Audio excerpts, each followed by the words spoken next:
ayuda. Hola, el tema de hoy día es el cálculo de las componentes intrínsecas de la aceleración.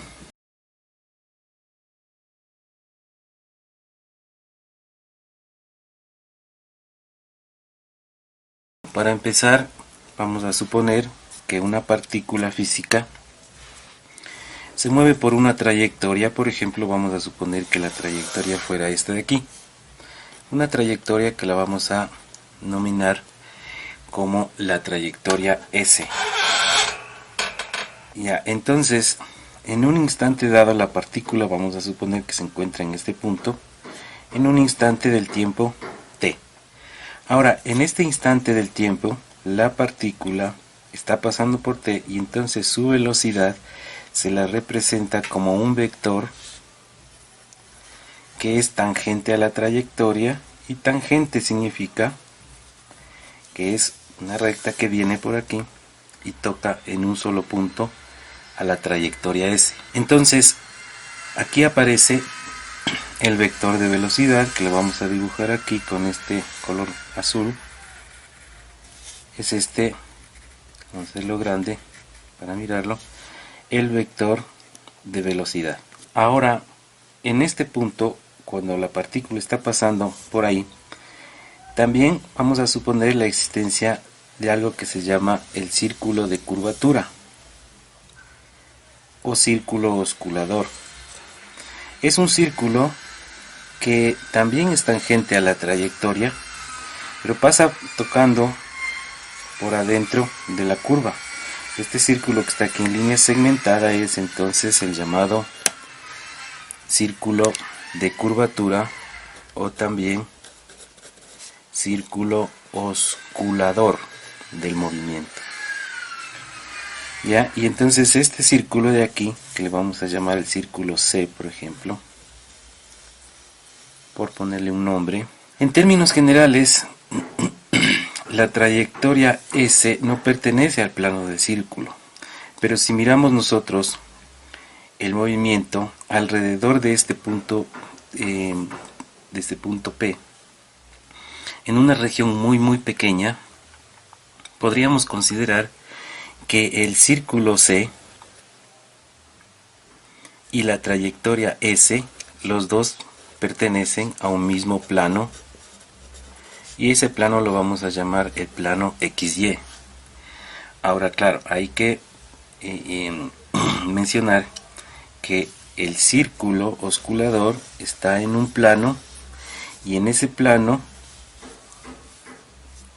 no contiene, en términos generales, o sea, en general no contiene a la trayectoria S. ¿Por qué? Porque la trayectoria S está en 3 dimensiones. Sin embargo, repito que si miramos el movimiento en una región muy pequeña, alrededor de este punto de aquí, podríamos considerar que el círculo y la trayectoria S están muy cercanos, es decir, podríamos suponer que pertenecen al plano XY. Y con eso podemos prescindir para este análisis de la tercera dimensión y decir que este plano es el plano XY, el que lo voy a dibujar ahora. Esta va a ser la línea, el eje horizontal X, y esta de acá va a ser el eje Y. ¿Ya? Entonces, si tenemos un sistema de referencia formado por estos dos ejes, entonces podemos mirar el fenómeno de acuerdo a este sistema de referencia. Ahora bien, esta línea que hemos dibujado sobre la que se encuentra la velocidad, dijimos que es una línea tangente, llamémosle T. También vamos a dibujar una línea adicional, en realidad un eje, y este eje lo vamos a llamar el eje normal. La palabra normal significa perpendicular, entonces a este le llamamos el eje N, eje normal, en donde suponemos que, por ejemplo, por aquí está el centro de este círculo que le llamábamos el círculo osculador. Entonces, la partícula tiene una posición respecto a este origen, tiene una velocidad, que es este vector en color azul, y también va a tener una aceleración. La aceleración la vamos a dibujar, por ejemplo, podríamos dibujarle así, con este color rojo, vamos a hacerle grande para que se vea. La aceleración está dirigida siempre en un movimiento hacia el interior de la curva, es decir, a su concavidad interna. Si esta es la trayectoria, hacia acá encontramos la parte cóncava, hasta acá será la parte convexa. Entonces aquí, dirigido hacia el interior, tenemos el vector de aceleración que tiene la partícula en un instante t del movimiento. Ahora, una vez que hemos hecho eso, vamos a proyectar el vector de aceleración sobre los ejes, el eje tangencial, y la otra proyección será sobre el eje normal, con lo cual se determinan dos vectores adicionales, el 1 o componentes de este vector, también pongámoslo en rojo, el vector de aceleración tangencial, que justamente es uno de los dos que hablábamos, vector componente del vector de aceleración. Y este otro vector de aquí, también en color rojo, el vector que se llama vector de aceleración normal, que va montado sobre esta línea y que pasa por el centro C, llamémosle C, al centro del círculo osculador. Ahora, sobre estos vectores de aceleración tangencial y aceleración normal, vamos a medir una unidad para determinar un vector que se le conoce con el nombre de vector unitario, el que vemos aquí. Este será el vector unitario tangencial, llamémosle, por cuanto está montado sobre la línea tangencial, mientras que acá medimos también un vector unitario. Este que vemos aquí será el vector de unitario normal. También se le puede llamar unitario centrípeto. Luego vamos a dibujar una línea horizontal paralela al eje X, esta línea que estoy dibujando aquí. Esta línea paralela a este eje X, viene por acá, y también en este punto, el punto de análisis, o donde está el objeto ubicado en el tiempo t, que será un eje Y. ¿Para qué hacemos esto? Para proyectar. Entonces vamos a proyectar los vectores unitario tangencial por un lado y normal por el otro. Se me han formado entonces unos triángulos rectángulos, que vamos a llamarle a este lado de aquí el lado P, y este lado de acá, el vertical, vamos a llamarle el lado Q. El ángulo que se ha formado aquí entre la dirección horizontal X y la tangente le vamos a llamar el ángulo θ. Y acá, para el unitario normal, tenemos este lado que podremos llamarle M, y a esta vertical de aquí, este lado, le llamamos N. Y el ángulo, ese es θ, el otro llamémosle el ángulo beta. Y entonces vamos a describir el vector aceleración en sus componentes de la siguiente manera. Vamos a hacer un análisis preliminar.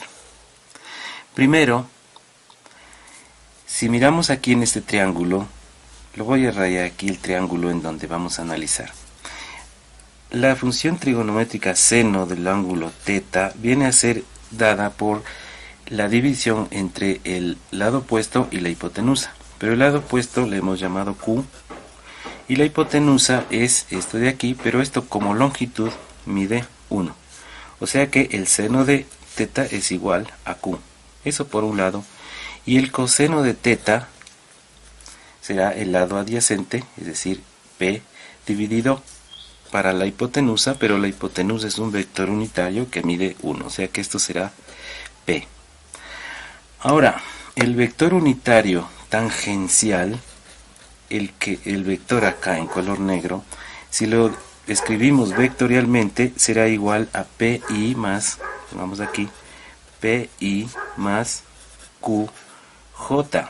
Pero ya hemos visto que P y Q son coseno de teta y seno de teta, o sea que esto será igual al coseno de teta I más el seno de teta J.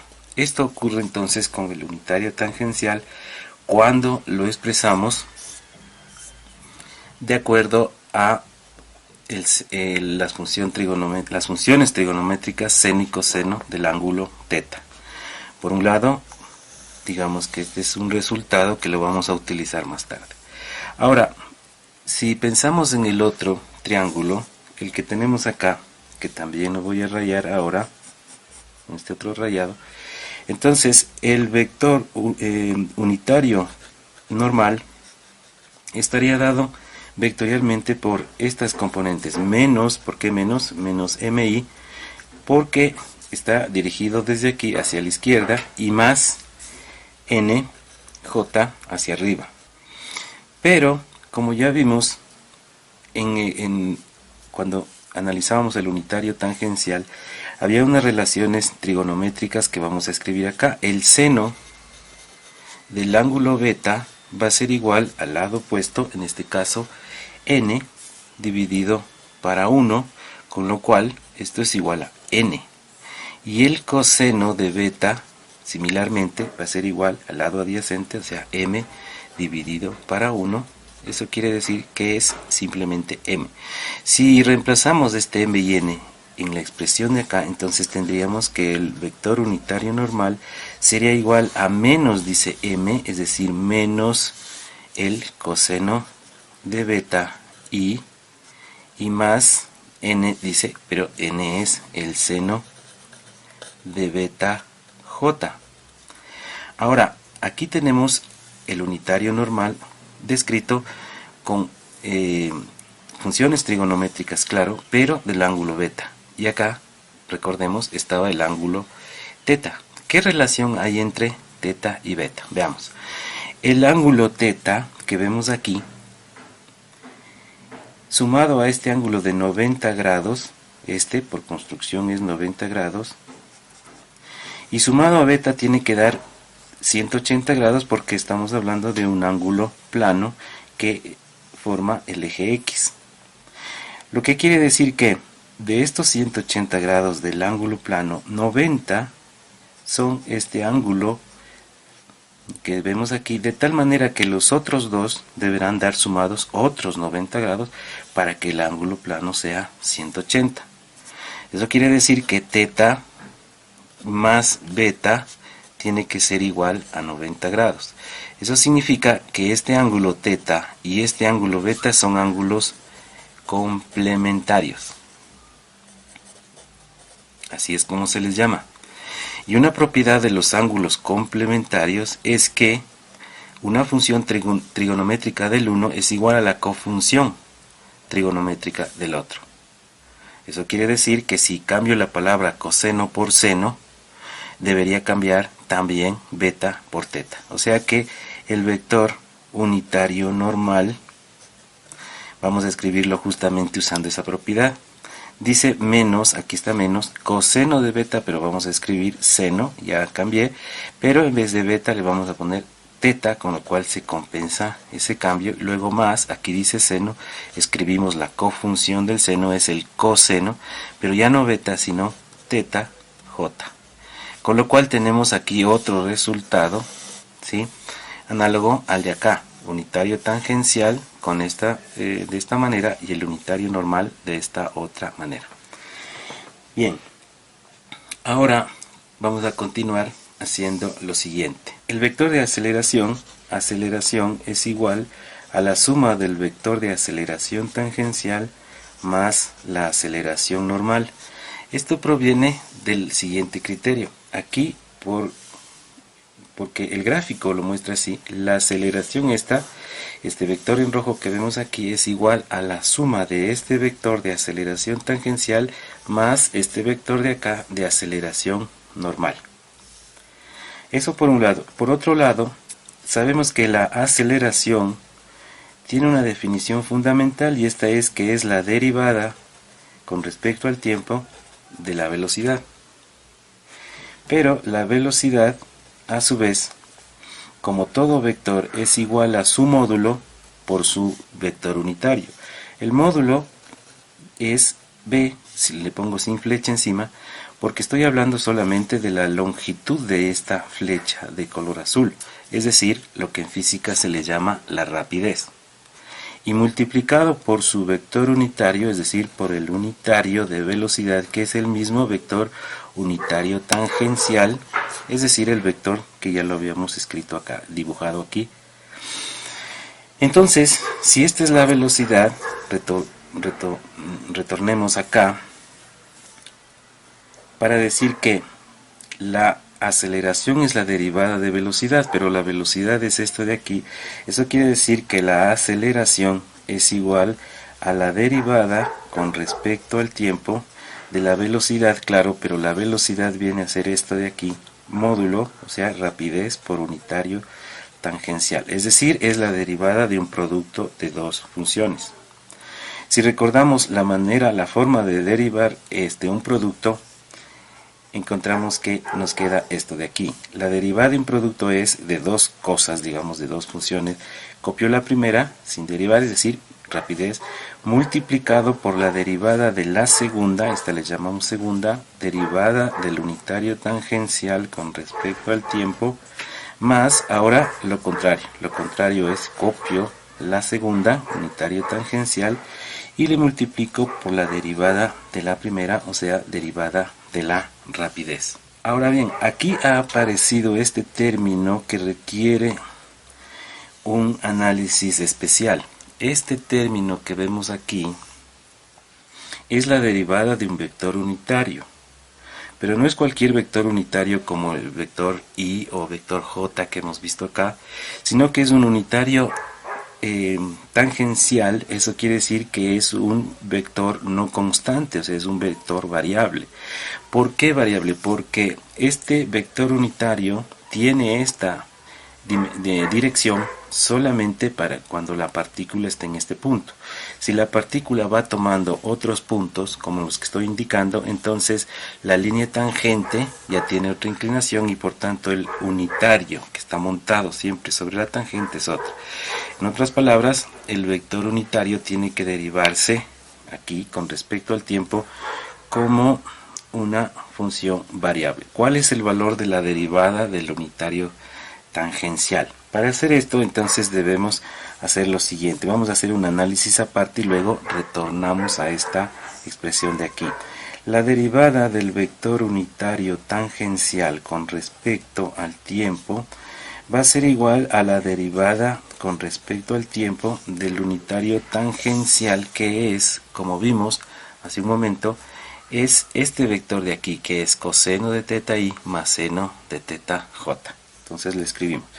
Sería entonces coseno de teta i más el seno de teta j. Esto es el unitario tangencial. Ahora, cuando queremos derivar esto, nos encontramos con lo siguiente, que aquí tenemos una función trigonométrica y la derivada del coseno es menos el seno, ¿sí? Pero ahí estaríamos derivando como si teta dependiera solamente de sí misma, ¿no es cierto? Pero teta es a su vez una función que depende del tiempo, porque teta es un ángulo, es el que vemos aquí, y cuando la partícula se va moviendo, ese ángulo para este gráfico se va abriendo. Eso quiere decir que la derivada de esto será de la siguiente manera, menos el seno de teta, está derivado respecto a teta, pero falta derivarlo, porque aquí hay una composición de funciones, a teta con respecto al tiempo, por la derivada de teta con respecto al tiempo, y esto por i. Miren que i no se ha derivado porque es un coeficiente constante. Ese sí es el vector unitario i, el que vemos aquí, el vector unitario i.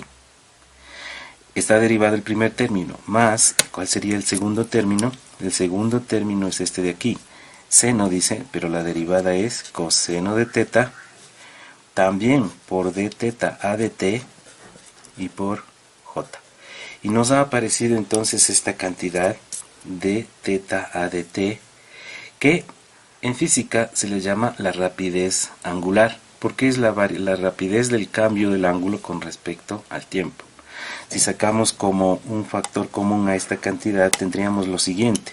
Esto es de teta a dt, factor común, que multiplica a menos el seno de teta por i y más el coseno de teta por j, ¿ya?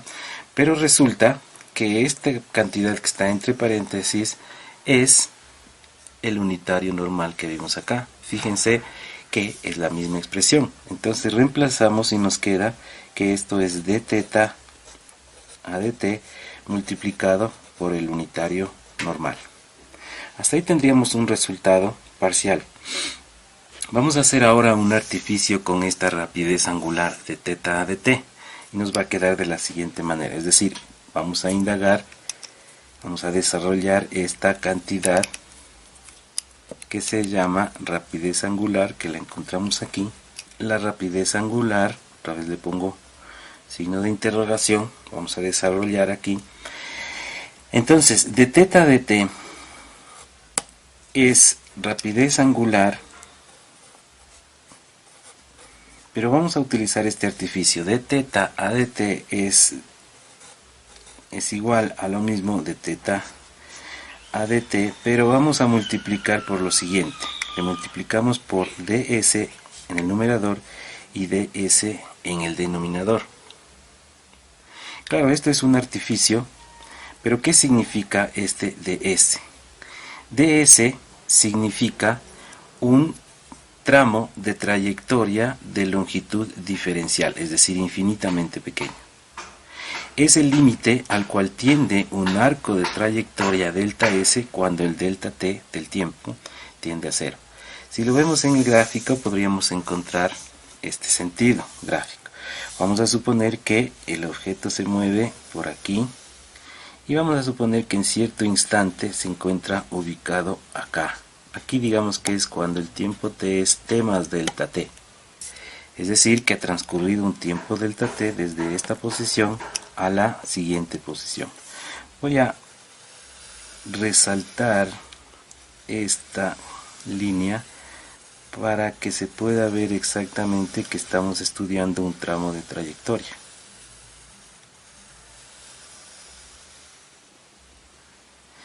Ya, ahora vamos a dibujar esta línea aquí, desde el centro del círculo osculador hasta acá.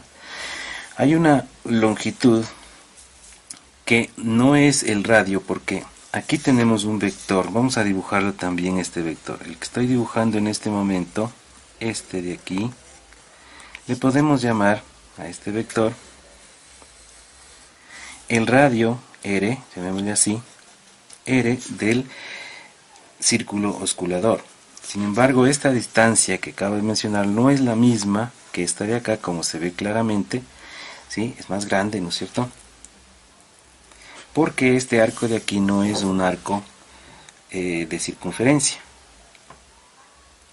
Ya, pero lo que podemos hacer es lo siguiente para encontrar, decía, el sentido a esta cantidad de acá que aparece de S a dt. Podemos decir lo siguiente, que el arco delta S, le vamos a llamar así, delta S con un arco encima, viene a ser esta longitud que le voy a escribir aquí en el gráfico. Delta S es la longitud curva que tenemos acá, ¿sí? Ahora, si fuera un arco de círculo, sería este delta S igual al producto entre el arco, que le vamos a llamar a este de acá, delta teta, ya, a este arco de aquí, multiplicado por el radio. Eso quiere decir que aproximadamente sería igual a delta teta cuando lo escribimos en radianes multiplicado por el radio. Ahora, ¿es por cuál radio? ¿Por este o por el de acá? En realidad estamos tomando un radio promedio, ya que este es una fórmula aproximada. También conviene decir aquí que el ángulo teta que vemos acá, al moverse el objeto, entonces se produce una variación de teta. Eso quiere decir que si esta es la nueva tangente, ¿ya? Entonces el ángulo teta que le voy a dibujar la horizontal, el nuevo ángulo teta, que bien podríamos llamarle teta prima, vendría a ser todo este ángulo que vemos aquí, si es que, repito, que esta es el eje X horizontal. Si dibujamos desde este punto una paralela a la tangente anterior, entonces encontramos que este ángulo es correspondiente al ángulo teta original, el ángulo de acá. Es decir, que la diferencia de estos dos ángulos, lo voy a resaltar aquí, la diferencia de esos dos ángulos vendría a ser una variación de teta, es decir, el ángulo que vemos acá. Esta variación de teta no es en términos generales igual a este delta teta, sin embargo se le suele poner aquí el mismo nombre debido a que no interesa cuánto miden estos dos ángulos, lo que interesa es la tendencia que tienen estos ángulos al reducirse el intervalo de tiempo delta t infinitamente hacia cero. Los dos ángulos se cierran hacia cero también, es decir, convergen hacia un mismo valor. Esto quiere decir que si tomamos en la expresión última que hemos puesto acá, recordemos qué significa esto de aquí. Esto significa que el arco de trayectoria, es decir, este arco de acá, es aproximadamente igual a el ángulo delta teta, refiriéndonos a este ángulo de aquí, multiplicado por el radio R, que hemos dicho que es un radio promedio para obtener un valor aproximado. Ya, pero si tomamos límites a cada lado, tendríamos aquí que el límite para el arco delta S, cuando delta t tiende a 0, es igual, y ahora ya, miren que ya no pongo aproximado, sino que es igual. ¿Por qué razón? Vamos a ver que es igual. Porque sucede que cuando nosotros cerramos el intervalo delta t, es decir, si imaginamos que este punto de acá lo vamos cerrando, entonces cada vez, ¿qué es lo que va sucediendo? Que el ángulo, delta teta, claro, se va reduciendo, así como también delta s se va reduciendo. Y entonces, si es que se va reduciendo, este r de aquí, cada vez es más parecido a podríamos llamarle a este de acá, un r'. Hablemos de r'. Entonces, r, el valor de r tiende a este valor de r', cada vez son más parecidos, y en el límite, es decir, cuando ya esto se cierra totalmente, entonces son iguales. De ahí, entonces, la igualdad que vemos acá. Ahora, como una definición del límite, tenemos que esto es un ds, o sea, un arco diferencial, y esto es igual a lo siguiente. Este r puede salir como fuera del límite como una constante, y el límite de delta teta, cuando delta t tiende a 0, es un diferencial de ángulo.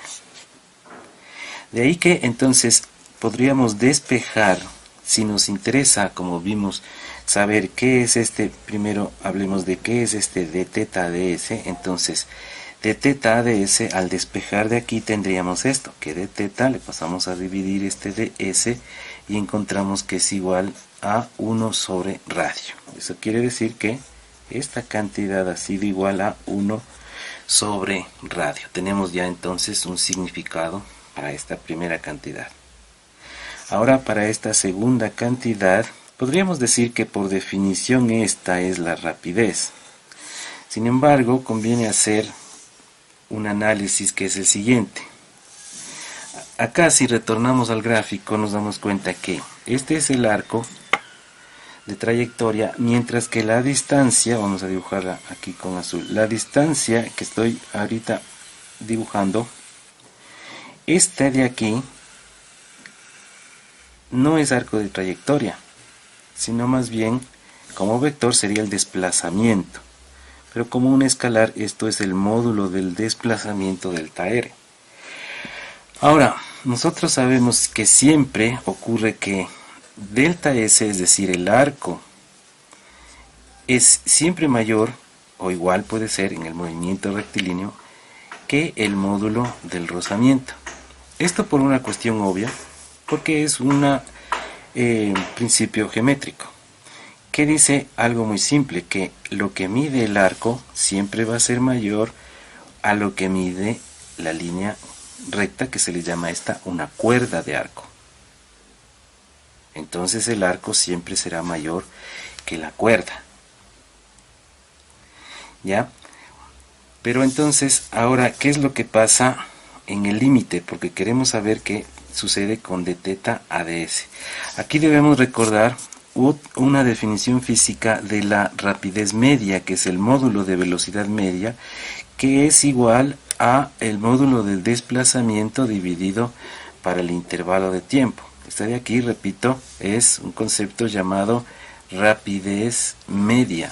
También otro concepto que se le conoce a veces con el nombre de celeridad media, que es, pongámosle así, el arco de trayectoria dividido para el intervalo de tiempo.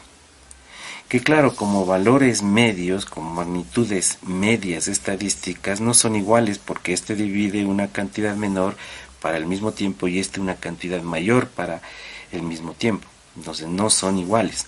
Sin embargo, la definición en cambio de la rapidez dice que la rapidez es el límite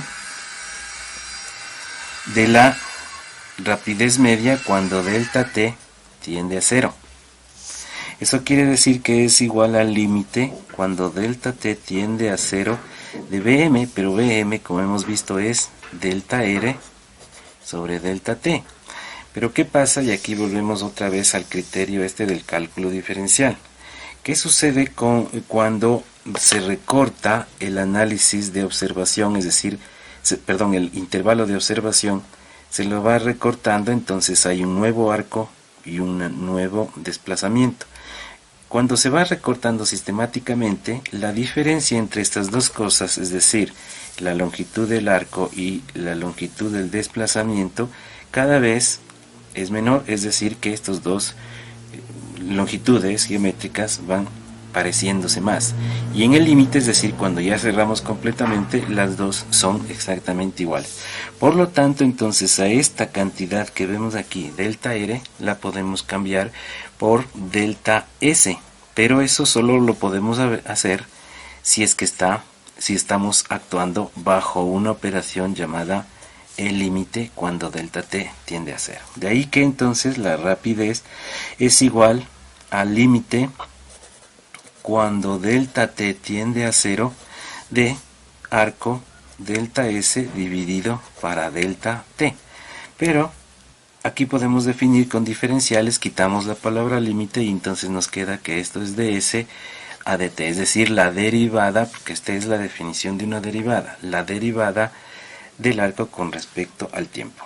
Y una vez que tenemos este resultado de aquí, retornamos nuestro análisis donde nos quedamos, diciendo que esto de acá es ds a dt, y me faltó decir aquí que simplemente ds a dt es igual a la rapidez, ¿sí? Rapidez. ¿Ya? Entonces, esto de acá es b, retornando nuestra atención a este punto, entonces tenemos que es la rapidez b. De tal manera que, si lo escribimos ya en forma resumida, esto es b dividido para r, b dividido para r. Ahora bien, esto lo estábamos haciendo porque nos habíamos preguntado en esta parte qué significa la rapidez angular o derivada del ángulo con respecto al tiempo. Entonces, si retornamos a este punto de aquí, podríamos escribir lo siguiente, que la derivada del vector unitario tangencial con respecto al tiempo ha sido igual, entonces, ¿a cuánto? Ha sido igual a esto, ¿no es cierto? Pero esto era igual a ¿cuánto? Sería b sobre r, estoy escribiendo el valor de dθ dt que acabamos de ver, y multiplicado, dice, por el vector unitario normal. ¿Ya? Tenemos entonces esa expresión de ahí. Ahora, regresemos un poco acá. Nosotros nos habíamos preguntado en este punto qué significaba la derivada del unitario tangencial, y ahora acabamos de ver qué es esto de aquí. Entonces, si es que vamos a continuar en esta parte de aquí, Si es que reescribimos esta fórmula de aquí donde dice que la aceleración, ¿no es cierto?, era igual a todo esto de aquí, entonces podríamos escribir lo siguiente, que la aceleración era igual a todo esto de acá, es decir, estamos aquí, b por du a dt sobre dt, es decir, que esto es igual a b, es esta b de aquí, y luego escribo la derivada del unitario tangencial, que es esto de acá, o sea, b dividido para r, ¿sí?, y por el unitario normal, ¿sí?, y sigo copiando más, aquí sería el unitario tangencial por la derivada de b, o sea, de la rapidez con respecto al tiempo. Esa sería entonces la fórmula de la aceleración en función de sus componentes intrínsecas. Esta fórmula es más conocida de la siguiente manera, que solamente voy a reorganizar en la manera de escribir, que es lo siguiente. La aceleración es igual, vamos a escribir primero esto de aquí, este dB a dt, podemos escribirlo primero, dB a dt multiplicado por el unitario tangencial, y más, este de acá nos queda b cuadrado dividido para r, y por el unitario normal, ¿sí? Y a esta última expresión podemos llamarle la aceleración en función de sus componentes intrínsecas. En una forma abreviada de escribir las cosas, podemos tener esto de aquí. La aceleración es igual a dB a dt, dice esto, en una forma abreviada de decirlo, es b punto, es decir, la derivada temporal, por el unitario tangencial, más rapidez cuadrado sobre radio por el unitario normal, ¿ya? Y quizá esta es una forma más fácil de recordar la misma expresión anterior. Ahora, si comparamos estas dos últimas expresiones, me refiero a esta de aquí con la original, la que partimos, ¿sí?, esta de acá, vemos que aquí tenemos dos componentes vectoriales, acá también dos componentes vectoriales. Eso quiere decir que esta de aquí, este primer término es la aceleración tangencial y este segundo término es la aceleración normal. Saquemos a limpio esto. Aceleración tangencial vendría a ser entonces b punto multiplicado por unitario tangencial, y la aceleración normal viene a ser igual, como vector claro, es igual a b cuadrado sobre r multiplicado por el unitario normal. Si queremos solamente los módulos, entonces dado que estas expresiones vectoriales están dadas como su módulo por su unitario, entonces tendríamos que el módulo de aceleración tangencial es simplemente b punto, y por otro lado el módulo de aceleración normal, ya no pongo flecha encima, es igual a b cuadrado sobre radio. Y aquí podríamos recordar estas dos últimas expresiones para calcular los módulos de las componentes intrínsecas de la aceleración. Una fórmula más adicional que podríamos hallarla para encontrar el vector radio de curvatura, ¿sí? Recordemos, retorno al gráfico, el radio de curvatura era un vector que va desde aquí hasta acá y se llama el vector r. Entonces, para encontrar este vector r, podríamos valernos de esa forma vectorial de escribir un vector que es igual a su módulo, es decir, r, es decir, sin la flechita encima, r, por su unitario, pero resulta que el unitario que está montado sobre esta línea es este que va en una dirección contraria, miren que va la flecha para acá y el otro para allá. O sea que con eso podemos escribir lo siguiente, que el vector r, radio de curvatura, es igual a su módulo por su unitario, pero el unitario, si lo tomamos del mismo unitario normal, estaríamos en un error porque apunta hacia otra dirección. Así que con un signo menos compensamos, es decir, tenemos que es menos r por el unitario normal. Bien, hagamos un resumen de lo que acabamos de ver. Lo que acabamos de ver se llama las componentes intrínsecas de la aceleración. Las dos se llaman aceleración tangencial y aceleración normal.